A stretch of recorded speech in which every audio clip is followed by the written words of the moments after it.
요한계시상 12장 1절에서부터 20절까지. 제목은 듀의 리더십. 조금 아까 보신 듀의 리더십. 부제는 하나님의 얼굴이에요. 원래 제목을 하나님의 얼굴이라고 하려고 하다가 이게 좀 인상적인 것 같아서 하나님의 얼굴, 듀의 리더십. 영화 듀와 듀2가 방영이 됐는데요. 혹시 보신 적이 있으신지 모르겠습니다. 이게 호불호가 있는 영화라서 어떤 분은 좋아하고 어떤 분은 안 좋아하고 있는데, 어쨌든 듀2 2024년도에 관객 수가 약 한 200만 명이었다고 합니다. 그래서 SF 영화죠. 그래서 대표적인 영화가 뭐가 있습니까, 여러분? 스타워즈, 그다음에 스타트랙 이런 게 있거든요. 근데 이제 비슷한 흥행 성적을 거두었다고 합니다. 스타워즈는 우주 전쟁을 주제로 한 영화고요. 스타트랙은 우주 함대죠. 우주 함대가 초현실적으로 이렇게 막 행성과 행성을 드나드는 그런 블랙버스터입니다. 그래서 이제 여기 영화의 듄이란 뭐냐? 듄의 뜻은 아까 보셨듯이 사막의 언덕을 이야기하는 게 듄이에요. 듄이라는 뜻인데, 그러니까 이제 이 영화는 스타워즈와 스타트랙을 이렇게 좀 이렇게 좋은 점만 따온 게 아니냐 이렇게 이제 하시는 분도 계시는데, 어쨌든 현실감이 있잖아요. 다른 거는 현실감이 없지만 이건 좀 현실감이 있는 차원 높은 영화입니다. 여러분 잘 모르셔서 그렇지 우리가 지구의 역사가 1억 년 정도 가까이 되거든요. 1억만 년. 근데 그 6차례의 멸종이 일어났어요. 나중에 이제 벌거벗은 세계사에 보시면 아시겠는데, 이 아까 그 모래벌레라고 하거든요. 이 모래벌레가 옛날에도 있었어요. 어떤 걸 만들어낸 게 아니에요. 이게 이제 크기가 작을 뿐이지. 사막에서 있었던 그런 거를 모태로 해서 만들어졌습니다. 영화의 줄거리를 잠깐 여러분에게 말씀드리면, 서기 만년이에요. 만년경에 우리가 지금 하고 있는 그 AI 기계 문명이 발달돼 가지고 기계가 사람을 지배합니다. 사람은 그냥 사육돼요.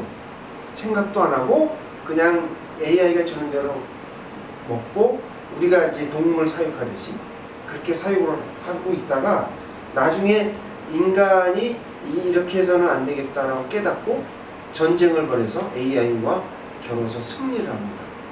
그때가 바로 이제 이때인데, 그래가지고 다시는 기계 AI에 지배당하지 않겠다라고 이제 마음 먹어서 옛날로 돌아가는 거예요. 옛날에 불편했던 과학이 이렇게 발달하지 않았던 그런 쪽으로 돌아가게 됩니다. 그래서 각 행성마다 그 영주가 있어요. 그래서 각 다스리는 사람이 있는데, 여기는 사막 행성이죠. 아라키스라는 사막 행성인데, 거기에 아트레이데스라는 가문이 통치를 하게 됩니다. 근데 이곳이 특징이 뭐냐면 스파이스라는 것이 오직 유일하게 여기만 생산되는 거예요. 그래서 이 각성 물질인 스파이스를 차지하는 자가 세계를 지배한다, 우주를 지배한다 라는 얘기가 있거든요. 그래서 하코넨 가문과 치열한 전쟁을 벌입니다. 근데 이제 그 스파이스가 도대체 뭐냐? 스파이스는요, 각성제이기도 하지만 생명을 연장시켜줘요. 그러니까 우리가 잘 살아야 한 100년? 그렇죠? 근데 그 2배 이상, 많게는 정확히 잘 모르겠는데 굉장히 많이 사는, 많이 살려면 어떻게 해야 돼요? 이 스파이스를 먹어야 돼요. 스파이스를 먹으면 어떻게 돼요? 눈이 눈동자가. 그랬는데 그것뿐만 아니라 행성을 이렇게 이제 덤핑한다고 그러죠. 이렇게 옮겨가는 그런 걸 하는데 그 기계는 할 수 있지만 그 뭐랄까요, 그 좌표를 알아야 되고 그것을 통해서 내가 어디로 가는지를 알아야지 이 먼 우주에 잘못하면 미아가 되거든요. 근데 이 스파이스가 그런 거를 다 가르쳐주고 예지를 한다는 거죠. 그래서 이게 뭐 굉장한 이런 그 능력을 가지고 있는 매우 비싼 그런 약 중에 하나가 되었습니다. 이 영화에 보면 은밀하게 우성 인자를 관리하는 여성의 비밀 조직 베네 게세리트라는 사람들이 나오고요. 아까 보셨듯이 물 한 방울 없는 이런 사막을 갖다가 바다처럼 그냥 막 헤엄치고 다니는 20층짜리보다 더 큰 높이의 괴물, 모래벌레가 다니고요. 그 다음에 잠다리처럼 생긴 게 있어요. 오니셉터라고. 그런 그 우리 지금 헬리콥터하고 다른 형태의 오니셉터가 있고, 그래서 여러 가지 그 SF 영화가 갖춰야 될 이런 요소들을 다 갖추고 있는 손색이 없는 영화입니다.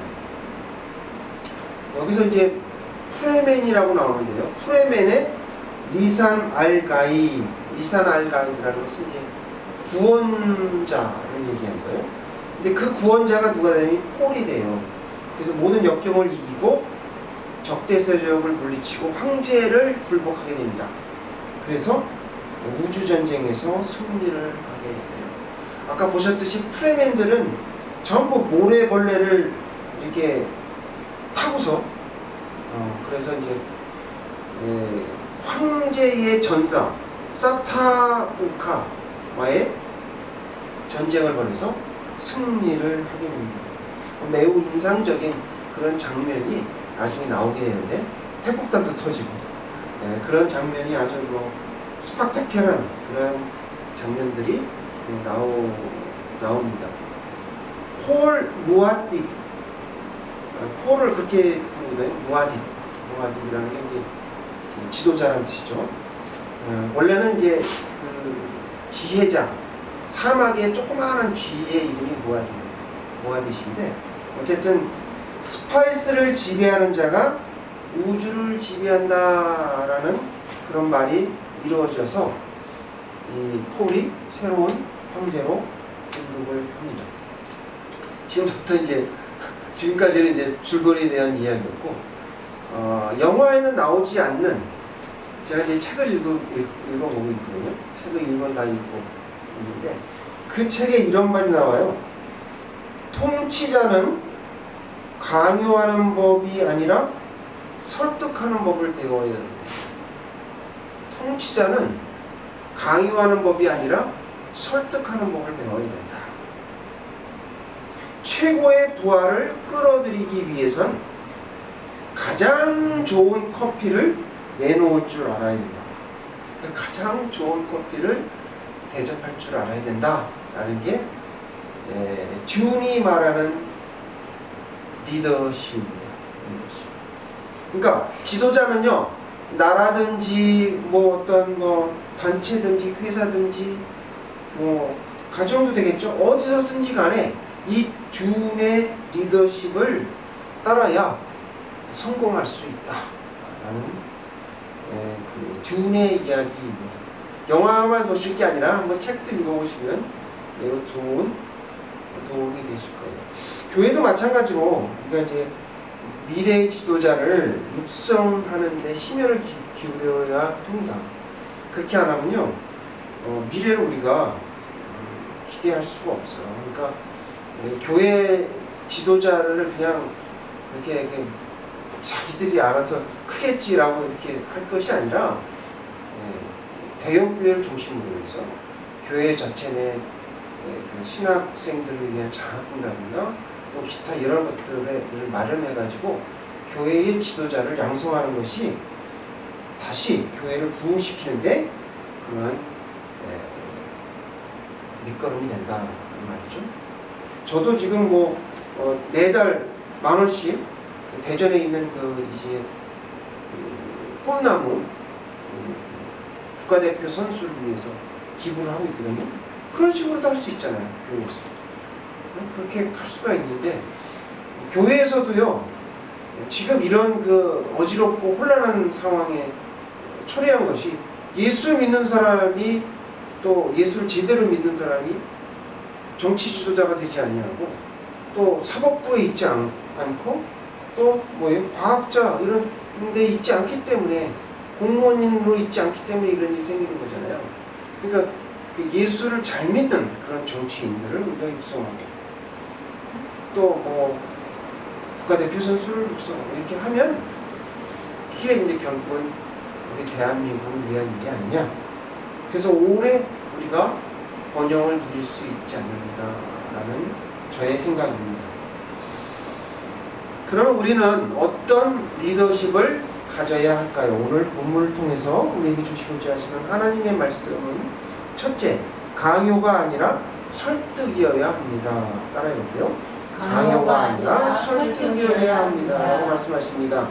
거룩하신 하나님의 말씀입니다. 7절 다 같이 읽어보겠습니다. 시작.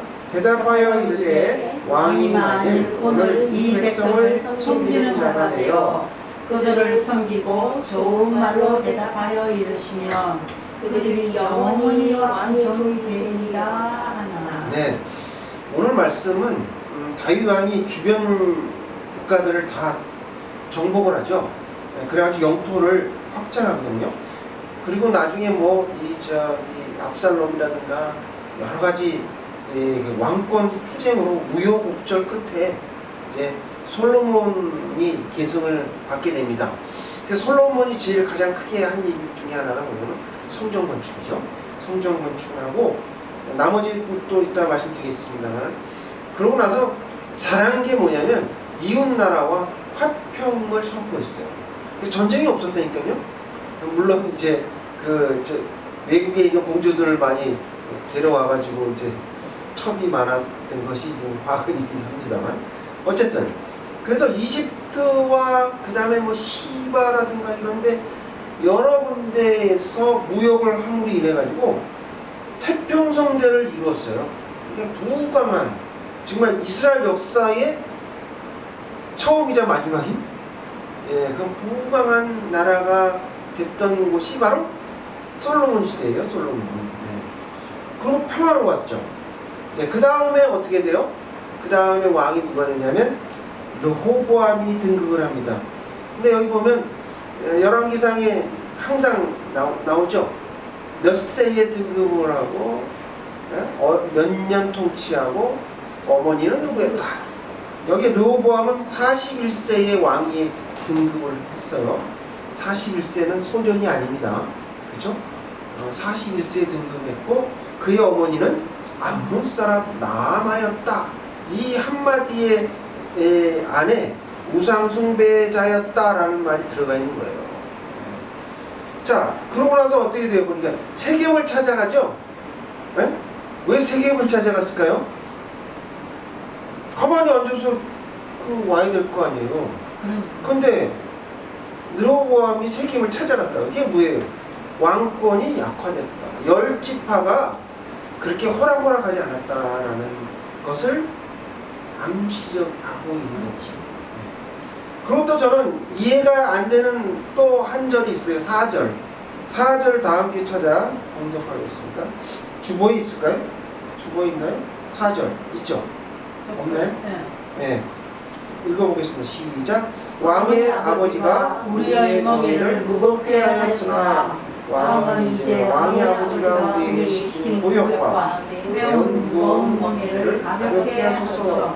그리하시면 우리가 왕을 섬기겠나이다. 네. 원로들이 이 말을 했는데 제가 생각하기에 이해가 안 가는 것 중에 하나는 솔로몬이 그렇게 고역을 시켰나? 그렇게 무거운 명예를 지게 했구나 라는 거죠. 근데 이제 솔로몬은 대표적으로 성전 건축을 했어요. 근데 성전 건축을 준비했던 건 누구죠? 아버지 다윗이에요. 다 준비해놓고 단지 솔로몬이 했을 따름인데 그것도 뭐 3교대로 해가지고 지혜롭게 월급 다 줬어요. 그렇게 했는데 등골을 뺏었다? 조금 그렇고요. 그 다음에 솔로몬 궁전을 지었죠. 자기 궁전만 지은 게 아니라 처음에 궁전도 많이 지어줬어요. 상하로 만들었어요. 상하궁이에요. 그러니까 뭐 그렇다 칩시다. 그 다음에 국고성 지었죠. 국고성. 근데 국고성은 식량이나 뭐 이런 것들을 저장하는 거니까 어쨌든 간에 이 백성들과 원로들과 솔로몬과의 관계는 동상이몽이었다라는 얘기죠. 잘 됐는데 나라가 굉장히 번성하고 먹고 살기 좋았는데 왜 이런 일이 벌어졌는가? 아이러니한 이야기가 된 거죠. 근데 이제 조금 추정을 해보면 여러분 잘 아시다시피 솔로몬이요 600세켈이 어마어마한 그 무게인데 그 600세켈이 35kg인가? 정확히 잘 모르겠는데요. 그 600세켈만한 방패를 200개 금방패예요. 정금으로 만든 금방패를 200개를 성전에 갖다 놨고요. 그 다음에 작은 방패, 금으로 만든 작은 방패, 그건 한 50세켈 들어갔다 그래요. 금이, 정금이. 그게 300개. 그러니까 이제 그 당시에는 은은 그냥 너무 많아서 쓰지 않았어요. 가치가 없었어요. 금만 가치가 있었어요. 이런 시대를 살았다는 거예요. 그러니까 번영의 국가, 네? 그런 상황 속에서 백성들은 매우 풍요롭게 살았습니다. 또 여러분 잘 아시는 다시스에서 뭘 들여왔냐면 원숭이도 들여오고요. 그 다음에 공자 이런 것도 수입했고 그 가사 쪽에 있는 그쪽을 통해서 그런 그 공작이나 원숭이를 들여왔다라는 거죠. 하여간 뭐 왕족들이 호화로운 생활을 한 건 사실입니다. 제가 봐서는 그거 뭐 공작을 어디다 백성들 한 마리씩 나눠줬을까요? 그건 아니잖아요. 이렇게 왕족들은 호화로운 생활을 했지만 뭐 어쨌든 간에 전체적으로 굉장히 부유하게 국민소득이 높았던 때가 솔로몬 시대다. 그런데 이제 왜 르호보암이 거기 가가지고 그 원로들의 말을 듣지 않았죠. 원로들의 말을 듣지 않고 왜 그랬는가? 참 안타깝습니다. 솔로몬은 어떻게 했어요? 그런 반면에 솔로몬은 처음에 왕이 계승받을 때 어떻게 했나요? 하나님께 나갔잖아요. 하나님께 나가서 하나님, 내가 이 백성들을 어떻게 통치합니까? 지혜가 부족합니다. 저에게 지혜를 주십시오. 그래서 하나님이 여러분 봐라, 아주 기특하네. 그래갖고 어떻게 다 줬잖아요. 다 재물도 다 주시고, 네? 이분은 솔로몬은 너무나 똑똑해갖고 식물학사, 동물박사 모르는 게 없는 사람이에요. 그랬던 솔로몬이었죠. 그런데 르호보암은 어떻게 했어요? 젊은 신하의 조언에 따라서 정치한 것이 이게 아주 큰 실수 중에 실수죠. 근데 여러분 정치라는 말이 우리 지금 한국이나 뭐 여기서는 좀 안 좋게 쓰이죠. 근데 좋은 말이에요. 정치라는 말은 왜 정치, 부정을 바로잡고 잘 다스림, 이게 정치거든요. 좋은 말이에요. 근데 이제 뭐 워낙에 아버지가 똑똑해가지고 정치를 잘했으니 아무리 뭐 르호보암이 잘하려고 해도 거기에는 좀 비치지 못하지 않을까라는 생각을 했겠죠. 그리고 또 자기 마음속에 아버지처럼 하고 싶었을 거예요. 아버지처럼 하고 싶었던 그런 마음이 있었는데, 그러면 타협을 해야죠. 타협을 해야 되는데 힘으로 그냥 막 윽박지를 하고 하다가 결국 어떻게 돼요? 나라가 찢어지고 10지파를 빼앗기는 일이 벌어졌습니다. 그러니까 통치자는 강요하는 법이 아니라 설득하는 법을 배워야 한다라는 거죠. 우리가 자녀를 교훈할 때도 마찬가지 아닐까요? 예전에 우리들은요, 학교에서 교육받을 때 제 생각으로는 좀 강압적이었던 것 같아요. 체벌이 많았고. 그런 시절에 저는 이제 자라났는데, 이제 선생님 말씀이 절대적인 거. 근데 요즘 막 그랬다가는 어떻게 해요? 큰일 납니다. 큰일 나. 함부로 막 그냥 주입식으로 명령조로 이렇게 해서는 안 되죠. 손주가요. 그래서 할아버지만 만나면 사탕 이러거든요. 달라 이게 추파춥스가. 할아버지는요. 그래서 애교가 넘치는 우리 손주의 요청을 차마 거절할 수가 없어요. 그래서 어떻게 해요? 주머니 속에다가 몇 개씩 이렇게 놓아 갖고 다니죠. 근데 주기는 해야 되는데 설득을 해야 될 거 아니에요. 근데 이 3살이나 4살 배기가 설득이 됩니까? 설득 안 되잖아요. 막무가내죠. 그러니까 어떻게 해야 돼요? 타협을 해요. 야, 너 이 밥을 다 먹으면 할아버지가 쑥갓쑥 하나 준다. 이놈은 그냥 그 소리 듣자마자 바로 그 기대감에 불이 나게 그냥 밥을 신나게 먹고서는 그 다음에 아버지 그러면 어쩔 수 없이 어떻게 해요? 주머니 속에서 추파춥스를 내가지고 추파춥스가 또 이게 까기가 힘들어. 그래가지고 그걸 탁 이제 그거를 까는데 얼마나 눈을 똑바로 쳐다보는지 혹시나 딴 데다 숨길까봐 이걸 탁 까가지고 주면 그렇게 좋아합니다. 그렇게 좋아. 사탕 가진 것이 온 세상을 다 가진 것처럼.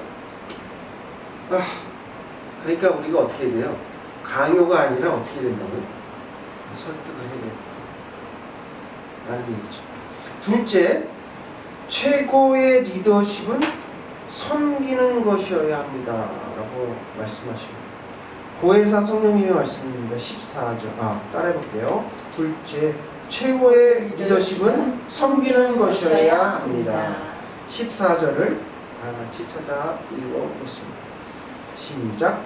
어린 사람들의 자문을 따라 그들에게 말하여 이르되 내 아버지는 너희의 머리를 무겁게 하였으나 나는 너희의 머리를 더 무겁게 할지라. 내 아버지는 채찍으로 너희를 징계하였으나 나는 정갈 채찍으로 너희를 징치하리라 하니라. 네, 이건 참 무서운 말이 2개나 나오네요. 채찍, 전갈 이라는 말이 나오는데 여기서 이제 어린 사람이라는 거는 자기와 같이 자란 그 부하들이에요. 어린 부하라고 하기에는 좀 그렇죠. 마흔이 넘었는데. 그러니까 이 말은 성경에서 말하는 그 말의 숨은 뜻은 어리석다 그런 뜻이죠. 어리석은 신하의 말에 따라서 채찍과 전갈로 이렇게 정치를 하려고 했었죠. 그래도 안 되니까 어떻게 돼요? 뒤에 14절에 보면요. 유대 군단을 모집을 해요. 그래서 18만 명을 모집을 합니다. 그래서 전쟁을 일으키려고 했다니까요. 모함하고 그 젊은 신하들이. 그랬을 때 하나님이 깜짝 놀라셨죠. 이놈의 새끼들 그냥. 그러면서 어떻게 해요? 선지자 스마엘을 통해서 이스라엘을 갖다가 막 꾸짖으시잖아요. 그래갖고 이제 그 부하들을 갖다가 지리멸렬하게 만드셔서 무산이 됐죠. 전쟁을 치르지 않았어요. 다행입니다. 다행입니다. 근데 이 여러 가지 이 이후의 원흉은 어디에 있냐면 예전에 백성들이 사무엘상인가? 사무엘상 9장에 보면 왕정을 요구해요. 이스라엘 백성들이. 그래서 왕의 제도가 니네 어떤 건지 알아? 그러면서 하나님께서 설명을 해주시죠. 아주 자세하게. 너희 아들들을 데려다가 응? 군사를 삼을 것이고, 그 다음에 너희 밭이라든가 이런데 응? 다 갈게 만들고 수확하게 만들 거야. 그리고 너희 딸들을 데려다가 요리시키고 청소시키고 시험 삼을 건데, 그래서 할래? 그랬더니 뭐라고 했어요? 하겠습니다 라고 했잖아요. 그러니까 결국은 자기가 말한 대로 된 거거든요. 그죠? 근데 열왕기상을 쭉 한번 봐보세요. 좋은 왕이 도대체 몇 명이나 있나? 거의 없어요. 거의 없다고 해요. 그리고 뭐 그 권력 투쟁으로 인해 가지고 백성들이 얼마나 고생을 했습니까? 그 순환사는 말도 못해요. 두보 뒷면에 있습니다. 사무엘상 8장 7절을 한번 찾아 읽어보겠습니다. 시작. 여호와께서 사무엘에게 이르시되 백성이 내게 한 말을 다 들어라. 이는 그들이 너를 버림이 아니요 나를 버려 자기들의 왕이 되지 못하게 함이니라. 자기들의 왕이 되지 못하게 했다는 거죠.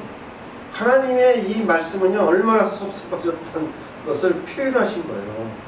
그러니까 하나님을 왕으로 섬겨야 되는데 그거를 신본주의를 선택하지 않은 결과가 바로 이렇게 됐다. 그래서 예수님은, 그렇다면 이제 신약에서 예수님은 우리에게 뭐라고 말씀하시는가? 마가복음 10장 45절 여기 나와 있죠?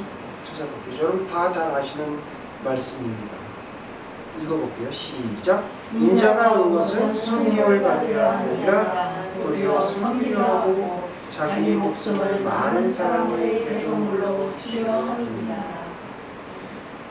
그러니까 이제 하나님을 모르는 그러한 이 하나님을 아는 이 이스라엘 왕도 이랬는데, 열방의 왕들은 오죽했겠습니까? 아수르의 그 통치자들 보세요. 얼마나 그 나쁜 짓을 너무나 많이 해서 제가 말로 표현할 수가 없는데, 무섭기가 말이 없었죠. 얼마나 위세를 떨었는지 모릅니다. 근데 이제 그런 것이 왕만 그런 게 아니에요. 그러니까 우리 인간의 속성은 뭐냐면, 자기가 뭐 어떤 그 작은 권한을 가지게 되잖아요. 그러면 자기도 모르는 사이에 다른 사람 위에 군림하려고 하는 것이 바로 인간의 그 죄예요. 죄의 속성이 그 안에 있는 것이죠. 그래서 우리는 예수님께서 말씀하실 때 이 말씀에 따라서 살아야 된다는 것이죠. 섬기려 해야 된다는 거죠. 하나님을 경외하는 사람은 다른 사람을 섬기는 사람이 되어야 된다. 여기 아까 준의 리더십에서 최고의 부하들을 끌어들이기 위해선 가장 좋은 커피를 내놓을 줄 알아야 한다. 가장 좋은 커피가 뭔가? 루아 커피를 얘기하나요? 그런 뜻이 아니죠, 여기서는. 그러나 이제 이러한 요소들이 다 보통 사람들이 추구하는 것들이에요. 그러니까 아까 얘기했듯이 처음에 뭡니까? 강요하지 않고 설득하는 거. 그 다음에 또 다른 사람을 섬기면서 이런 사랑하는 거. 이런 것들이 어떻게 보면 일반적인 사람들이 추구할 수 있는 것인데, 근데 우리는 그 신앙을 믿는 사람들이잖아요. 그러니까 뭐가 기본이 돼야 되냐? 섬김이 기본이 돼야 돼요. 섬김의 기본 상황에서 그 두 가지가 이루어져야 된다. 좋은 커피도 대접하고, 그 다음에 어떻게 해요? 설득도 하고 이래야 된다. 그게 바로 우리의 어떤 리더십이다 라는 것이 오늘 성경이 우리에게 가르쳐주는 것입니다. 서양에서는요, 닮고 싶은 사람을 뭐라고 하냐면 워너비 그래요. 워너비 들어보셨죠? 워너비. 그게 무슨 뜻이냐면 원, 투비를 줄여가지고 외국 사람들이 발음할 때 워너비 이렇게 얘기하거든요. 그래서 대중 스타에 대한 동경을 표현할 때 주로 워너비 이렇게 얘기합니다.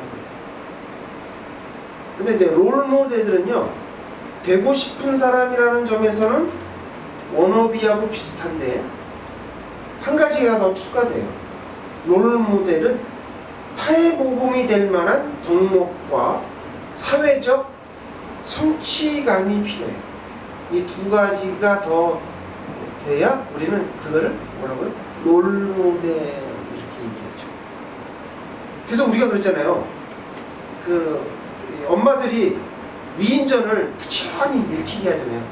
그건 왜 그런 이유가 뭐냐면 어려서 성장기에 롤 모델을 빨리 찾아야 가능성이 높다는 거예요. 그래서 위인전을 많이 읽히잖아요. 근데 여러분 신문이나 이런 데 보시면 최근에 뭐 계속 뭐 이렇게 고위공직자 후보 이렇게 뭐 하잖아요. 청문회하고. 근데 보면 롤모델이 도대체 있냐 라는 생각이 들어요. 뭐 어떤 뭐 국무총리는 뭐 전과가 있는 사람이 지금 그 국무총리가 됐고, 교육부 장관은 뭐 22번이나 표절했다는 의혹이 있다며요. 그런 사람인데 다 지금 임명을 하고 있죠. 그러니까 이런 거를 보고 젊은 사람들이 이게 무슨 희망을 갖겠냐 이거죠. 그런 생각이 좀 드네요. 그러니까 우리 사회 지도층을 한마디로 어떤 사람을 대략 얘기하면 국회의원, 뭐 국무위원들, 그 다음에 사법부의 수장들, 법관, 검사, 변호사 뭐 이런 사람들을 얘기하잖아요. 사회 지도층에 있는 사람이 롤모델을 찾을 수 없다 이게 지금 한국에서는. 그렇죠? 그럼 찾는다고 한번 찾아보면 어디에서 찾을 수 있나? 운동선수에서 찾을 수 있을 것 같아요. 운동선수. 네? 토트넘에 있는 손흥민, 예. 이런 사람들은 정말 롤모델이 됩니다. 우리나라를 위해서 사회 전반적인 영향력이 있죠. 그래서 젊은 뭐 소년들이 그 손흥민처럼 되려고 하잖아요. 여러분, 열왕기서에서 롤모델들은 누굴까요? 열왕기서에서 롤모델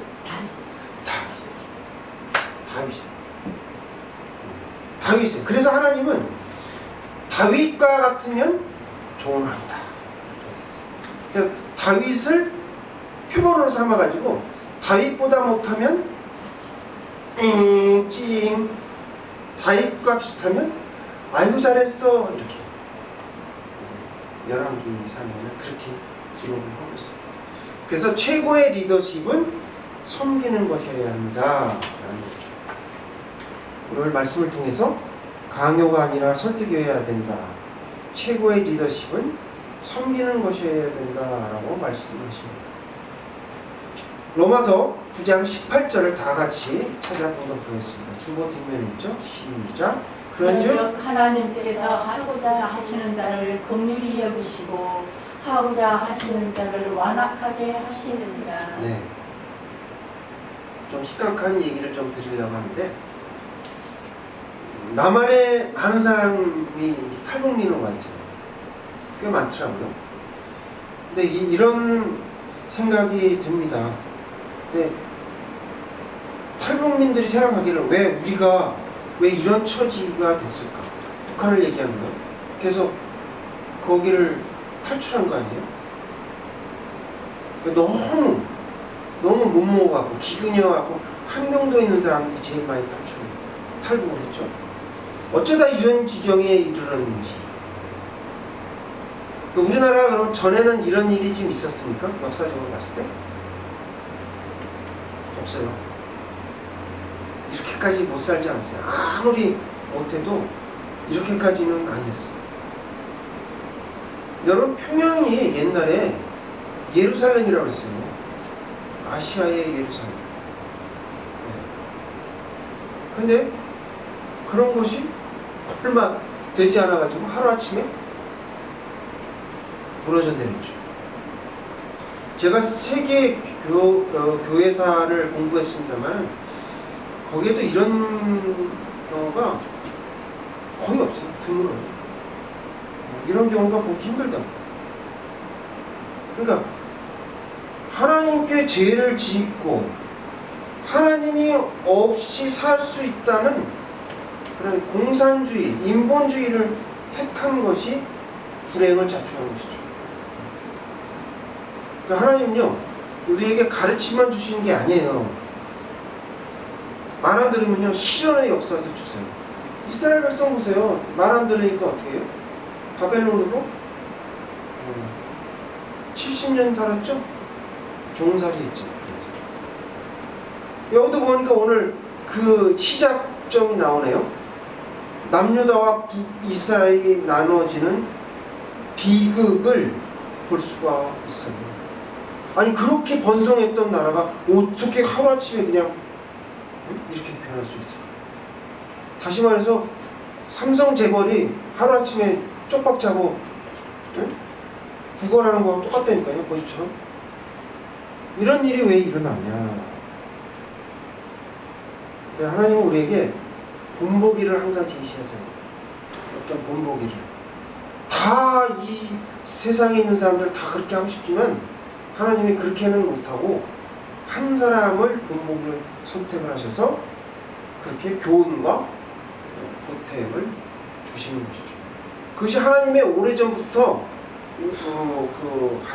해왔던 방법이세요. 롤 모델. 그것이 좋은 모델이든 나쁜 모델. 그건 이 이스라엘이 결국은 아까도 얘기했지만은 하나님을 배신한 거거든요. 다윗 왕을 배신한 것이 바로 하나님을 배신한 경우가 된 거예요. 그래서 하나님의 성령을 근심케 하였다.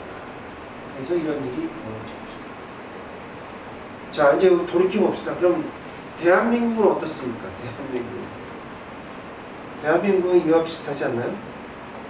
우리 지금 남북한으로 나눠졌는데, 그리고 엄청 못 살고,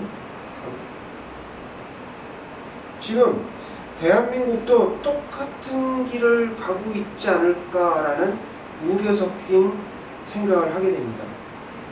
북한의 핵이요, 이게 어떻게 보면 들어오고 있죠. 들어오는 거예요. 총의 방아쇠를 들어오는 거죠. 시발점이 된다니까. 불씨가 된다. 그럼 북한이 망하게 되죠. 그러면서 어떻게 돼요? 남한도 무너지는, 상상하기는 싫지만 가능성이 없는 건 아니에요. 이 대한민국에 다시 한번 전쟁이, 그것도 어떤 전쟁? 핵전쟁이 일어날 가능성이 있다. 그러니까 하나님의 지혜로 해야 될 것을 사람의 지혜로 하면요, 반드시 망해요. 그 나라는 반드시 망하게 돼요. 그래서 우리는 먼저 낮아지는 자세를 가져야 돼요. 낮아지는, 그러니까 가난한 마음을 가져야 된다는 거죠. 우리의 반역과 어리석음을 회개하고 우리 아버지께로 돌아가야 된다는 말입니다. 지금 이제 우리의 상황은 별로 좋지 않습니다. 그렇지만 설령 그렇다고 교회를 포기할 수는 없거든요. 그렇죠? 소망이 없다고 포기할 수는 없잖아요. 그래서 우리는 어떻게 되냐면, 제가 처음에도 말씀드렸듯이 하나님의 얼굴을 우리가 찾아야 돼요. 바라봐야 돼요. 하나님의 웃음을 구하는 탐험을 우리가 해야 된다.